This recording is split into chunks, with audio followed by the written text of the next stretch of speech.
Oke, selamat pagi semuanya. Jadi kali ini kita akan bicara soal barang publik. Nanti kita akan membahas apa sih itu barang publik, kemudian eh, apa namanya, apa bedanya dengan private barang publik, barang private, kemudian eh, kita bahas juga mengenai karakteristiknya dan lain sebagainya. Nah, oke, sebelumnya kalau kita bicara barang publik, apa sih sebetulnya barang publik itu? Nah, kalau kita bicara barang publik ya, uh, satu poin yang saya bisa kasih ke teman-teman untuk mengingat barang publik itu apa adalah uh, pertama itu pasti di-manage atau dikelola oleh pemerintah. Kemudian yang kedua, pembayaran atau orang-orang yang menikmati barang yang dikelola oleh pemerintah atau yang disediakan oleh pemerintah, itu biasanya akan dipungut melalui tax atau pajak. Nah, dua itu ya, dua ciri khas atau dua sifat yang selalu harus diingat bahwa barang publik itu adalah ya sesuatu yang disediakan atau dikelola oleh pemerintah dan pemungutan biayanya biasanya akan didasarkan pada pajak. Itulah barang publik. Kemudian yang kedua, kalau kita bicara barang swasta dan barang publik, apa sih bedanya? Nah, dari jenis barangnya, pertama barang swasta atau private goods itu adalah barang yang dihasilkan dengan alokasi sumber daya swasta dan tidak dapat diperoleh tanpa pengorbanan. Atau kalau kita bicara uh, tidak dapat diperoleh tanpa pengorbanan, it means rival goods. Jadi barang yang rival, barang yang didapat harus dengan pengorbanan. Misalnya apa? Misalnya teman-teman pengen baju limited edition-nya Christina Perry misalnya. Ya, Anda harus mengorbankan uang Anda gitu ya. Tidak bisa dinikmati secara cuma-cuma. Itu namanya barang swasta. Tapi kalau barang publik, barang yang dihasilkan dengan atau tanpa alokasi sumber daya dan dapat diperoleh tanpa pengorbanan. Jadi bedanya adalah di pengorbanan ini ya, yang satu tidak dapat diperoleh tanpa pengorbanan, yang satunya bisa dengan pengorbanan atau tanpa pengorbanan. Nah, barang publik ini biasanya identik dengan non-rival dan non-eksklusif. Karena sifatnya non-eksklusif, jadi barang itu bisa dinikmati oleh semua orang, semua pihak. Kenapa sifatnya non-rival? Karena biasanya bisa didapatkan tanpa pengorbanan. Itu ya. Kemudian kedua, kebutuhan barang publik. Pertama, barang publik merupakan barang, jasa, atau sistem yang harus disiapkan oleh pemerintah dalam rangka memberikan pelayanan kepada warga negaranya. Karena kalau kita membahas soal pemerintah, ya pasti pemerintah itu harus menjadi pelayan publik atau public servant. Contohnya apa? Contohnya infrastruktur seperti jalan raya, jembatan, pelabuhan, sistem pertahanan keamanan, sistem peradilan. Ya kalau kita bicara sistem pertahanan keamanan ada TNI, Polri.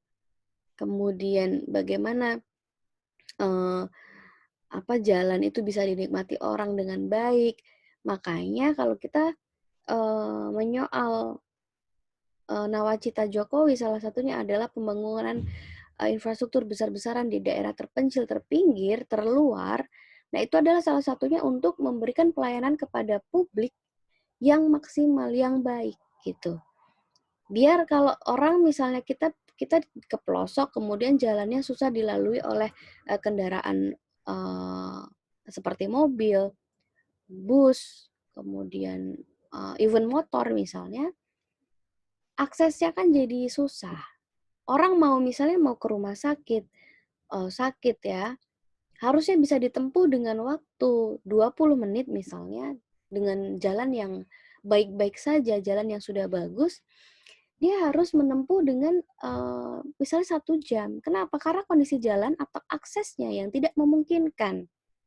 Makanya warga atau masyarakat itu dan juga pemerintah itu ya butuh barang publik gitu, butuh barang yang bisa disediakan oleh pemerintah yang cuma-cuma. Artinya cuma-cuma itu adalah dia tidak harus mengeluarkan uang pada saat itu untuk memperoleh barang itu. Tapi tanpa disadar, eee, pemerintah itu sudah menentukan tax atau menentukan pajak untuk, masyarakatnya membayar fasilitas yang sudah disediakan oleh pemerintah, seperti itu. That's the necessary of, public goods. Kebutuhan dari barang publik itu sendiri. Itu contohnya. Contoh lain bisa juga kalau teman-teman mau cari lagi. Contoh kalau kita di rumah sakit, pasti satu provinsi itu akan ada rumah sakit daerah ya kan. Itu untuk apa? Kalau bisa untuk setiap daerah kenapa harus ada rumah sakit? Masa iya saya di Bandung misalnya harus ke Jakarta yang itu jarak tempuhnya lumayan ya 3 jam 2 jam atau 3 jam untuk ke Jakarta.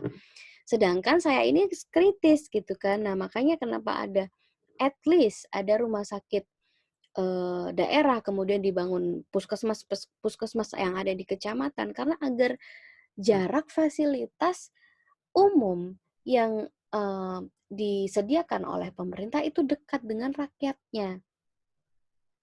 Itu yang dinamakan barang publik.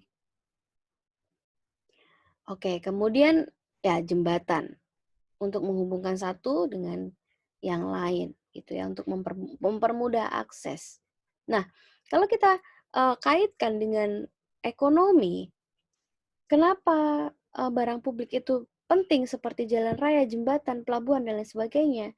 Itu adalah akan membantu akses perekonomian yang semakin baik, yang semakin tinggi.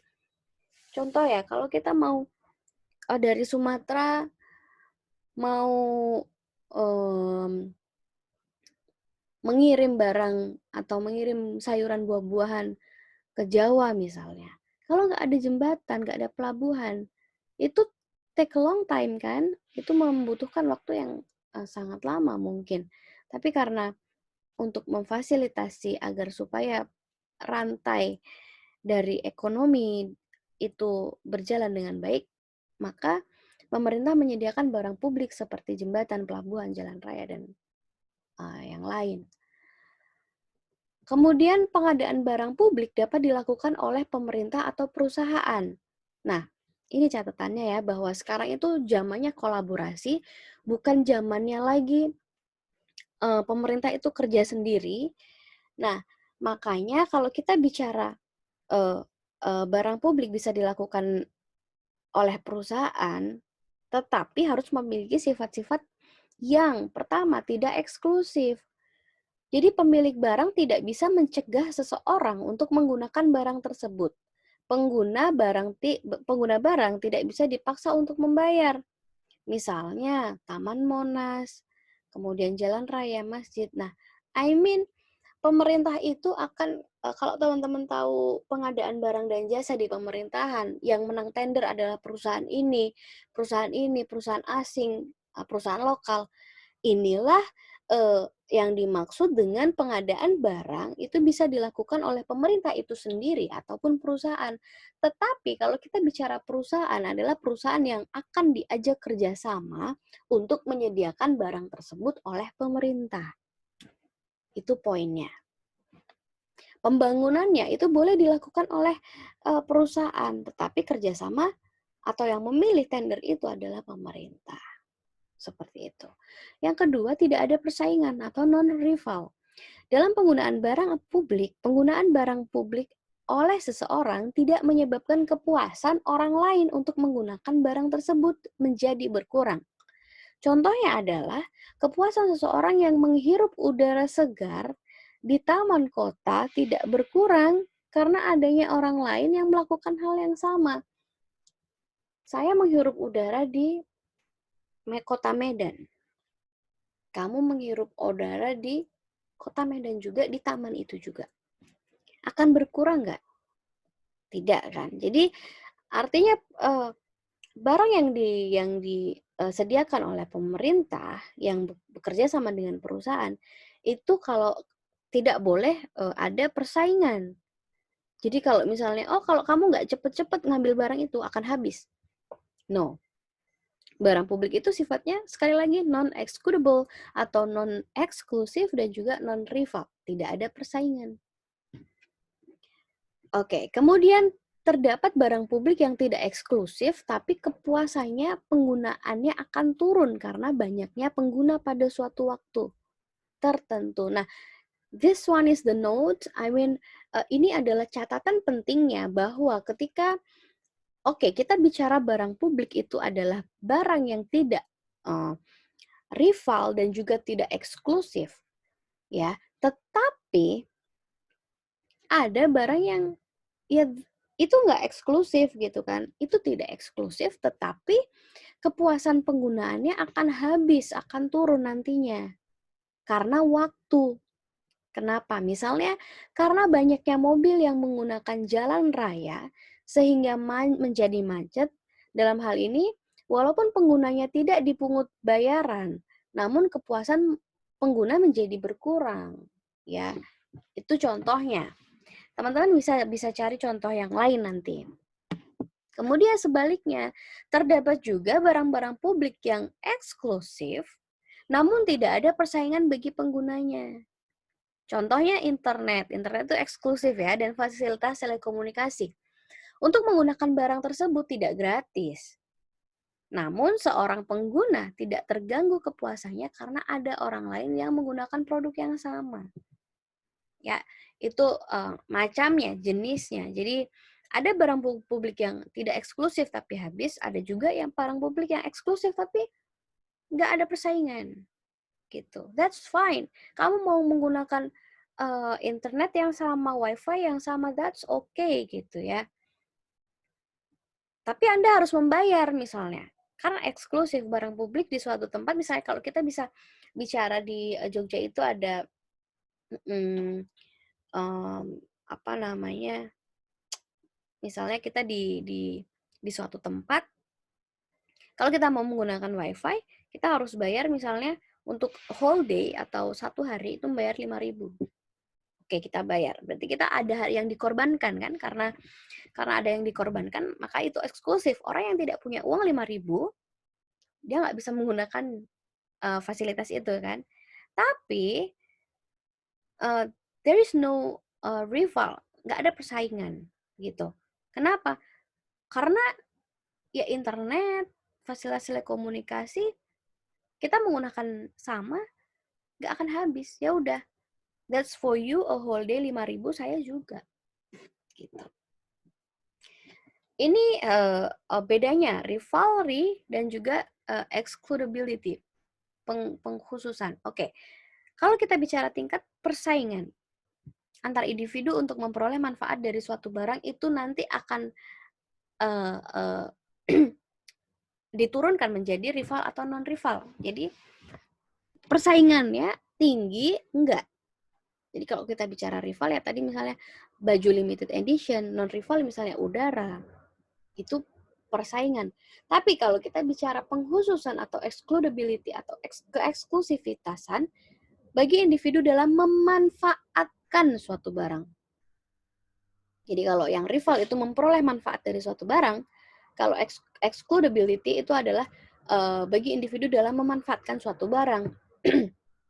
Nah, ini bisa menjadi ya dapat dikhususkan atau tidak dapat dikhususkan, excludable or non-excludable, exclusive or not exclusive. So, ini dia perbedaannya. Rival, manfaat atas konsumsi suatu barang berkurang bila dikonsumsi beberapa individu. That's I always mention about limited edition. So, misalnya saya jual baju hanya 10 pieces. Jadi, itu jadi rival. Kenapa? Itu jadi saingan. Kenapa? Karena hanya 10 orang pertama yang akan mendapatkan barang itu. Gitu ya. But if we are talking about the non-rival, manfaat atas konsumsi suatu barang tidak akan berkurang walaupun dikonsumsi beberapa individu. That's why we call misalnya taman, kemudian udara, dan lain sebagainya. Kemudian excludability, proses atau konsumsi pemanfaatan barang suatu barang dapat dikhususkan bagi individu. Tadi ya, apa namanya, contohnya internet gitu. Kemudian non-excludability, proses konsumsi atau pemanfaatan suatu barang tidak dapat dikhususkan bagi satu individu. Itu perbedaannya. Alright, so how to read this tabel? Jadi di atas ada rival non-rival, kemudian ada excludable, non-excludable, kemudian ada barang swasta, barang semi swasta, barang publik, barang semi publik. So, kalau kita mau membaca tabel ini, jadi bacanya gini. Barang swasta atau private goods itu dikatakan rival dan excludable. Barang semi swasta itu dikatakan non-rival but excludable. Barang semi publik itu rival dan non-excludable. Barang publik itu non-rival dan non-excludable. Ya, jadi sekali lagi bacanya seperti itu teman-teman. Bacanya yang di posisi merah, oh atasnya rival, sampingnya excludable. Berarti barang swasta itu rival dan excludable. Barang semi swasta atau club goods, oh atasnya non-rival dan sampingnya excludable. So this kind of club goods means non-rival dan excludable. Dan seterusnya ya. Alright, so this one is a classification of public goods. Klasifikasi barang publik itu seperti apa? Jadi kalau kita lihat dari tingkat eksklusivitas, kemudian tingkat rivalry, tingkat eksklusif atau kekhususan, dan juga tingkat persaingan. Cara bacanya ya seperti ini ya. Tingkat eksklusif tinggi di sini ya. Pertama, tingkat eksklusif tinggi ini, tetapi rivalry-nya rendah ini. Jadi barang itu eksklusif, tapi persaingannya rendah. Internet, telepon seluler, jalan bebas hambatan, jalan tol misalnya. Semua orang bisa menikmati kan. Tetapi eksklusif karena harus bayar tinggi ya. Kemudian tingkat eksklusifnya tinggi dan juga tingkat rivalry-nya tinggi. Ya contohnya lapangan golf, kabel TV, dan lainnya. Tingkat eksklusif rendah, rivalry rendah, penggunaan udara, radio, sistem pertahanan, jalan raya di kota kecil. Tingkat eksklusivitasnya rendah, tingkat rivalry-nya tinggi, jalan raya di Jakarta, tempat parkir di pertokoan Jakarta. Itu contoh kecilnya, but of course you can look for others example if you want. Jadi untuk memperkaya pengetahuan atau contoh tentang barang publik, di mana dilihat dari tingkat eksklusivitas dan juga tingkat rivalry, I suggest you to looking for others example. Saya menyarankan kepada teman-teman semua untuk bisa melihat atau mencari contoh lain. Oke, so ya, ini adalah contoh barang publik, barang private. We already talking about this one, so we can skip.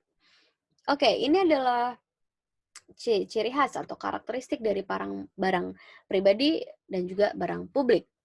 Kalau barang pribadi, ya ada kepemilikan. Oh, ini milik si Anu, si Eni, si Ana gitu ya.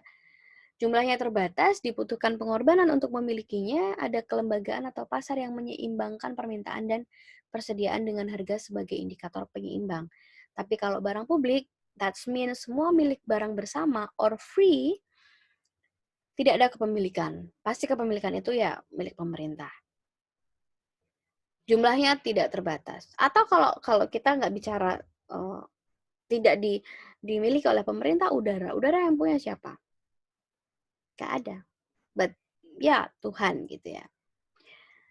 Jumlah tidak terbatas, gratis, tidak ada pasar yang menyeimbangkan permintaan dan persediaan. Tetapi jika terjadi adanya kondisi daya dukung, daya asimilasi, daya memperbaharui dilampaui, itu pasti akan menimbulkan pencemaran dan kerusakan lingkungan. That's our problem today. Jadi kalau itu memang punya publik, tapi kalau di eksploitasi, it will make pencemaran, kerusakan lingkungan, hutan misalnya. Kita tahu bahwa banyak sekali hutan dibakar ya. Ya, that's our problem today. Alright, so barang swasta atau barang private, apa sih cirinya? Pertama, harga barang berdasarkan permintaan penawaran, dikonsumsi secara bersaing, tidak memberi manfaat bagi yang tidak membelinya. Jadi kalau kita nggak beli, misalnya CD misalnya mobil. Kalau kita nggak, kalau misalnya mobil itu dibeli cuman oleh saya, kemudian Anda tidak membeli, Anda tidak akan terkena manfaat gitu. Jadi that's we call private goods. Barang yang setelah produsen memperoleh kompensasi bagi biaya produksinya, memberikan manfaat hanya pada mereka yang mendapatkannya dan tidak bagi orang lain. Oke, this is your discussion. Ini adalah diskusi Anda dan Anda harus menjawab. Kasus pertama, penyediaan barang publik yang telah dilaksanakan oleh kabupaten atau kota. Pertama, yang harus Anda lakukan adalah identifikasi barang-barang publik yang ada di lingkungan pemerintah, kabupaten, kota di mana Anda tinggal.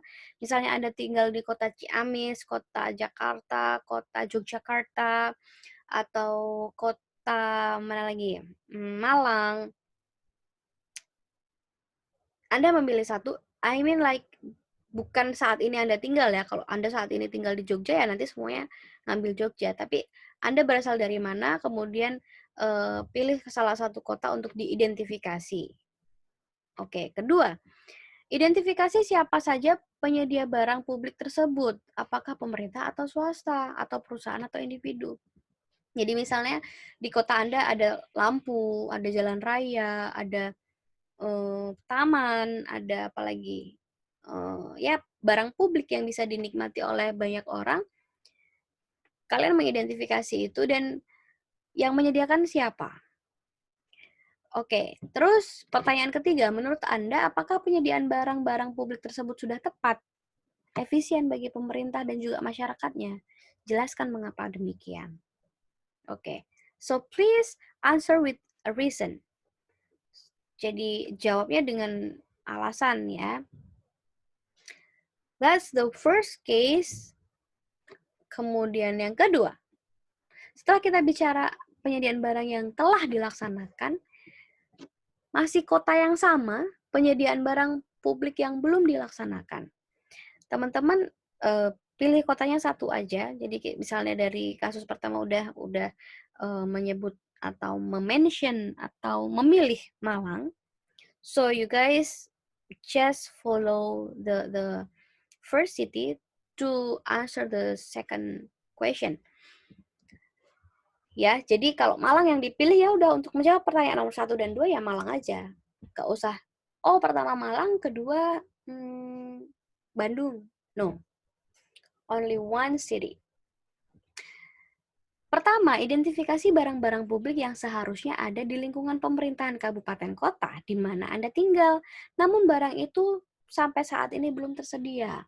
Contoh, aduh di kotaku ini panas sekali. Jadi harusnya pemerintah itu menyediakan taman, misalnya kayak gitu. So, tapi nggak ada gitu, barangnya belum ada. Nah, identifikasi itu di kota kalian. Kemudian yang kedua, menurut Anda siapa yang sebaiknya menyediakan barang-barang publik itu? Pemerintah atau swasta atau perusahaan atau bahkan individu? Kemudian kendala apa sih yang dihadapi sehingga penyediaan barang-barang publik tersebut sampai saat ini belum terrealisasi? Anda bisa mengira-ira. Atau apa karena lahannya tidak memenuhi, karena sempit tata ruangnya, atau karena budget, atau karena peraturan dan lain sebagainya. You can explore yourself to untuk tahu kenapa sih pemerintah tidak menyediakan taman, kenapa pemerintah tidak menyediakan jalan raya di misalnya di kota di kabupaten Anda atau kota Anda misalnya ya. Jadi Anda again harus memberikan alasannya. Misalnya kendala apa? Misalnya pertama, kendala budget. Ya harus sampaikan budget untuk tata ruang misalnya, untuk menyediakan barang publik itu berapa. Jadi Anda harus mencari itu di dokumen-dokumen pemerintah.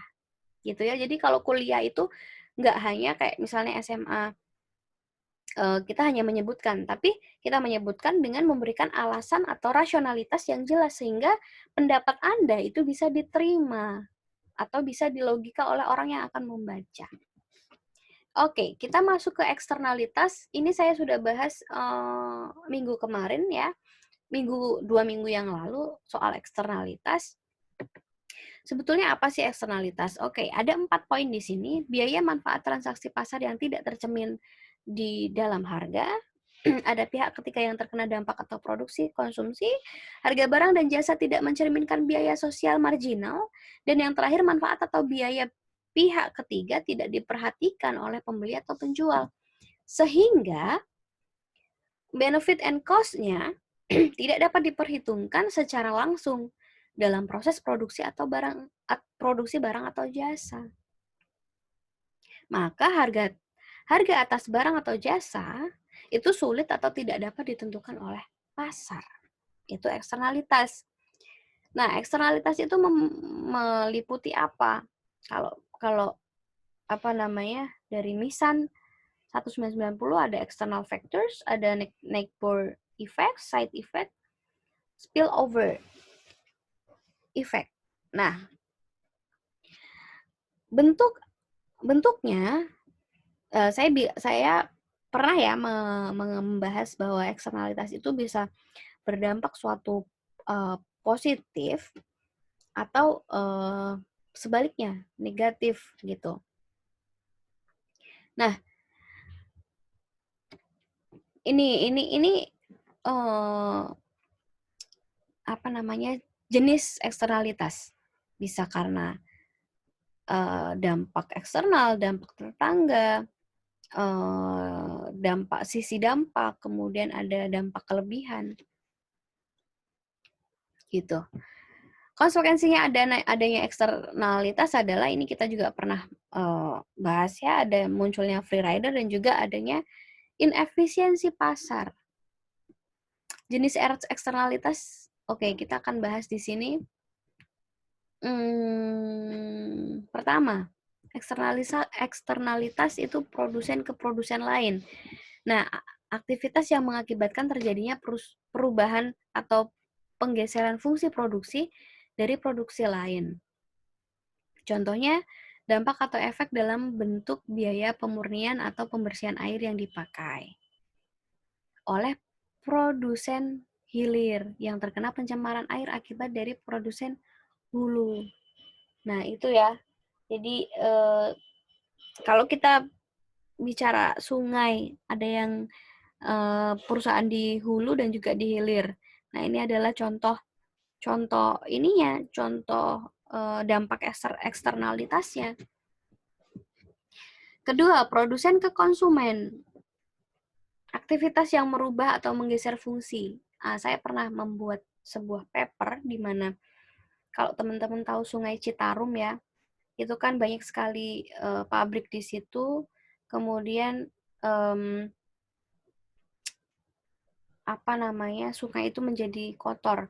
Dan ketika sungai kotor, maka penduduk di sekitarnya juga akan terganggu. Ya contohnya akibatnya adanya polusi.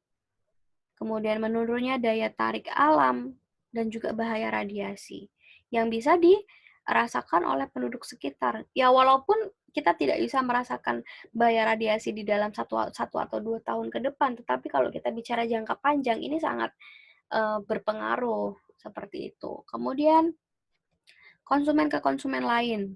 Nah, ini sering ya pembakaran sampah oleh tetangga. Kita tiba-tiba, ada asap apa itu? Terus habis itu bau, terus habis itu membuat sesak dan lain sebagainya. Oh, ternyata tetangga membakar sampah. Atau suara radio atau televisi tetangga, asap rokok. Nah, ini the terrible problem ya. Kondisi ya asap rokok ini memang sangat-sangat menjadi problem kita gitu. Ada nggak konsumen ke produsen? Ada. Contohnya apa?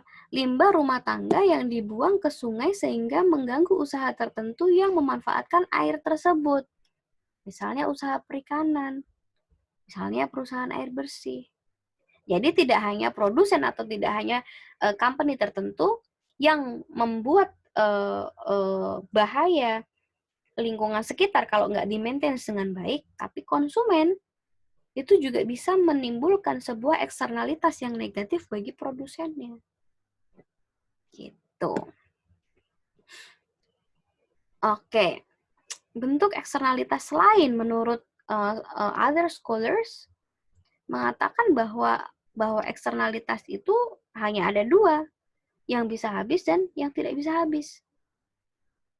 Contohnya apa? Jika barang tersebut dikonsumsi oleh seseorang individu, barang itu tidak bisa dikonsumsi oleh orang lain. Itu barangnya eksternalitas yang bisa habis. Tapi kalau eksternalitas yang tidak habis itu adalah konsumsi seseorang terhadap barang tersebut tidak akan mengurangi konsumsi bagi yang lainnya.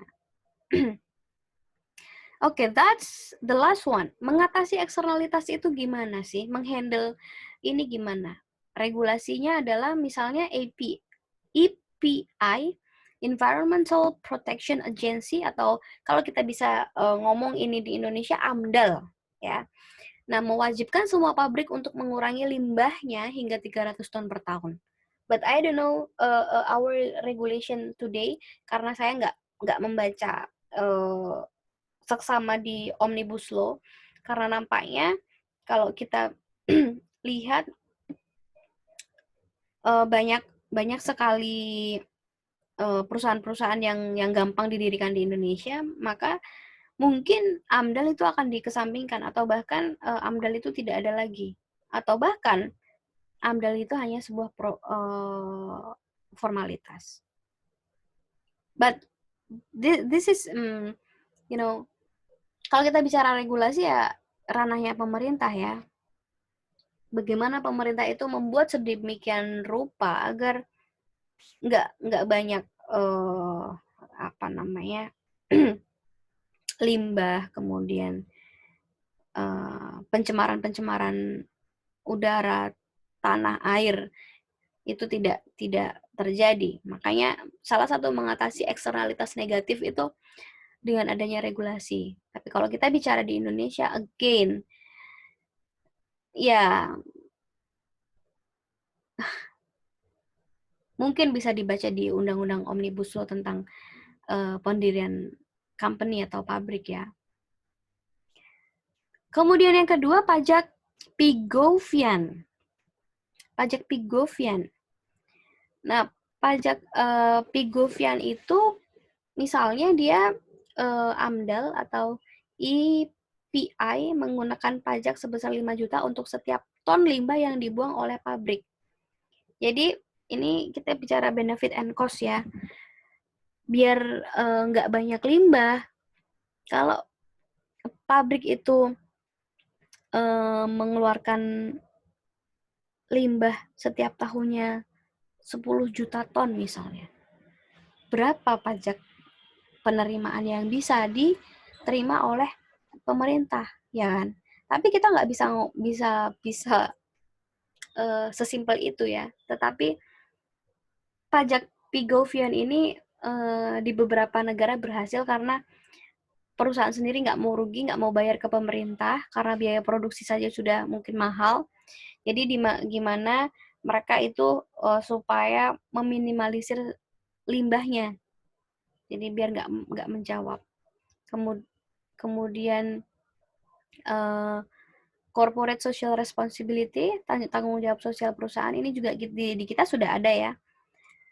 Ya, jadi 3 itu contoh atau usaha yang bisa mengatasi eksternalitas negatif. Mungkin teman-teman punya ide yang lain terkait dengan bagaimana mengatasi eksternalitas negatif. Just please feel free to share. Jadi nanti kalau teman-teman membahas atau menjawab case nomor 1 dan 2, silahkan juga menampilkan atau menjawab juga yang contoh lain ya, cara mengatasi eksternalitas negatif kalau ada. But it's not mandatory for you. Oke, itu saja our meeting today. Semoga bisa memberikan kemanfaatan buat teman-teman dan jaga kesehatan selalu. Kalau ada pertanyaan, ada yang belum jelas, feel free to ask me, feel free to contact me. But again, if you try to contacting me, please put your name, kemudian your student ID, kemudian dari kelas mana, mata kuliah apa. Because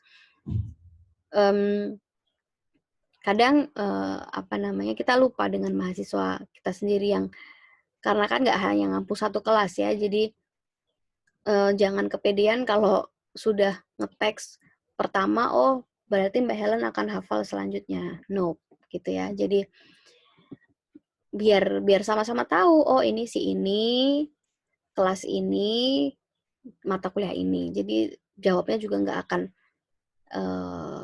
kemana-mana gitu ya. Alright, that's all. Terima kasih banyak sudah menyaksikan video ini. Sehat selalu dan semoga teman-teman bisa merasakan kuliah offline segera. Terima kasih, sampai jumpa di materi selanjutnya. Bye-bye.